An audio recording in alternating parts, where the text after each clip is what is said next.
हर साल 14 अप्रैल को एक ऐसी महान विभूति की जयंती मनाई जाती है जिन्होंने न केवल भारत के संविधान की नींव रखी बल्कि समाज में समानता, न्याय और अधिकारों की नई सोच को जन्म दिया। हम बात कर रहे हैं डॉक्टर भीमराव अंबेडकर की, जिन्हें लोग बाबा साहेब के नाम से भी जानते हैं। आज उनके विचार, उनका संघर्ष और उनका दिया हुआ संविधान हर भारतीय के जीवन को किसी न किसी रूप में प्रभावित करता है। लेकिन आज हम उस प्रतीक की कहानी को समझेंगे जो आज उनके अनुयायियों की सबसे बड़ी पहचान बन चुका है, नीला झंडा। तो चलिए सब कुछ आपको विस्तार से बताते हैं हमारे इस खास रिपोर्ट में।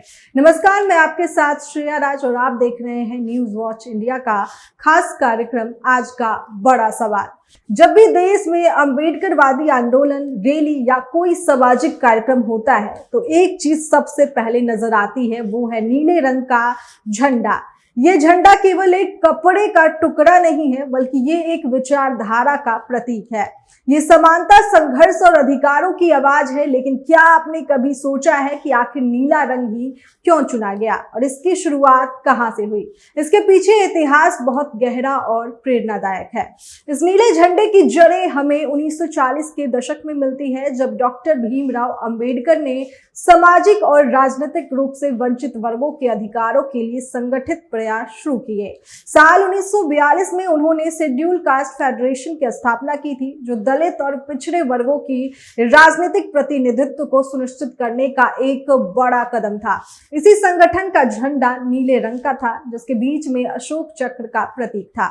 यही झंडा आगे चलकर अंबेडकरवादी आंदोलन की पहचान बन गया। बाद में जब रिपब्लिकन पार्टी ऑफ इंडिया का गठन हुआ तब भी इसी नीले झंडे को अपनाया गया और ये परंपरा आज तक जारी है। आपको बता दें कि इतिहास को और पीछे देखें तो पता चलता है कि डॉक्टर अंबेडकर के शुरुआती राजनीतिक प्रयासों जैसे इंडिपेंडेंट लेबर पार्टी के समय भी नीले रंग के संकेत दिखाई दिए हैं। इसका मतलब ये है कि नीला रंग उनके पूरे आंदोलन का विचारधारा का हिस्सा रहा है, जो समय के साथ और मजबूत होता गया। लेकिन अब सवाल ये उठता है कि आखिर नीला रंग ही क्यों चुना गया? तो चलिए आपको बताते हैं इसके पीछे डॉक्टर अंबेडकर का एक बहुत गहरा विचार था। उनके मुताबिक नीला रंग आकाश का प्रतीक है। आकाश हर व्यक्ति के लिए समान होता है, वो किसी के साथ भेदभाव नहीं करता। अमीर हो या गरीब, किसी भी जाति या धर्म का व्यक्ति हो, आकाश सबके लिए एक जैसा होता है। यही विचार बाबा साहेब के सामाजिक दर्शन का आधार था। वे एक ऐसे समाज की कल्पना करते थे जहां किसी के साथ ऊंच नीच का भेद ना हो और हर व्यक्ति को समान अधिकार और सम्मान मिले। इसलिए नीला रंग समानता, स्वतंत्रता और न्याय का प्रतीक बन गया।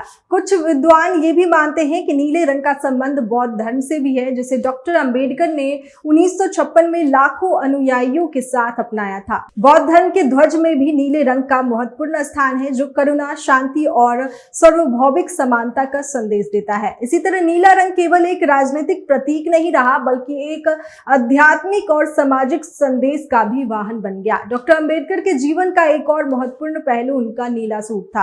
अक्सर उनकी मूर्तियों और तस्वीरों में उन्हें नीले सूट में देखा जाता था। ये केवल फैशन नहीं था बल्कि एक प्रतीकात्मक संदेश था। उस समय जब समाज में जातिगत भेदभाव चरम पर था, बाबा साहेब ने अपने ज्ञान, शिक्षा और आत्मसम्मान के बल पर एक अलग पहचान बनाई। नीला सूट उनके आत्मविश्वास, उनके संघर्ष और उनके सामाजिक प्रतिरोध का प्रतीक बन गया। आज भी उनकी मूर्तियों को नीले सूट में बनाना एक परंपरा बन चुकी है, जो उनके विचारों को जीवंत रखती है। समय के साथ ये नीला रंग केवल डॉक्टर अंबेडकर के अनुयायियों तक सीमित नहीं रहा बल्कि एक बड़े सामाजिक आंदोलन का हिस्सा बन गया। 1980 और 1990 के दशक में काशीराम जैसे नेताओं और बहुजन समाज पार्टी जैसे संगठनों ने इस प्रतीक को और मजबूती दी। उत्तर प्रदेश, महाराष्ट्र, बिहार और मध्य प्रदेश जैसे राज्यों में नीला झंडा सामाजिक न्याय और राजनीतिक जागरूकता का प्रतीक बन गया। ये झंडा अब केवल एक राजनीतिक पहचान नहीं रहा बल्कि ये करोड़ों लोगों की भावनाओं और संघर्षों का प्रतिनिधित्व करने लगा। आज जब देश में कहीं भी सामाजिक न्याय, आरक्षण या समान अधिकारों की बात होती है तो नीला झंडा सबसे आगे दिखाई देता है। ये झंडा सिर्फ विरोध का प्रतीक नहीं है बल्कि ये आशा, विश्वास और बदलाव की शक्ति का भी प्रतीक है। ये उन लोगों की आवाज है जिन्होंने सदियों तक भेदभाव झेला लेकिन आज अपने अधिकारों के लिए खड़े हैं। डॉक्टर भीमराव अंबेडकर का जीवन हमें ये सिखाता है कि परिवर्तन संभव है अगर सोच मजबूत हो और संघर्ष ईमानदार हो। उन्होंने न केवल संविधान लिखा बल्कि एक ऐसे समाज की नींव रखी जहां हर व्यक्ति को बराबरी का अधिकार मिले। उनका दिया हुआ नीला झंडा आज भी हमें ये याद दिलाता है कि समानता सिर्फ एक विचार नहीं बल्कि एक लक्ष्य है जिसे हासिल करना जरूरी है। हर साल उनकी जयंती पर पूरा देश उन्हें श्रद्धांजलि देता है, लेकिन सबसे बड़ी श्रद्धांजलि तभी होगी जब हम उनके विचारों को अपने जीवन में अपनाएं, जब हम भेदभाव को खत्म करने की दिशा में कदम बढ़ाएं और एक ऐसे समाज का निर्माण करें जहां हर व्यक्ति को समान अवसर मिले। तो ये था नीले झंडे और डॉक्टर भीमराव अंबेडकर की विचारधारा का इतिहास, जो हमें ये समझाता है कि एक रंग भी क्रांति का प्रतीक बन सकता है। अब सवाल आपसे है, क्या हम वास्तव में उस समाज की ओर बढ़ रहे हैं जिसका सपना बाबा साहेब ने देखा था? अपनी राय कमेंट करके हमें जरूर बताएं।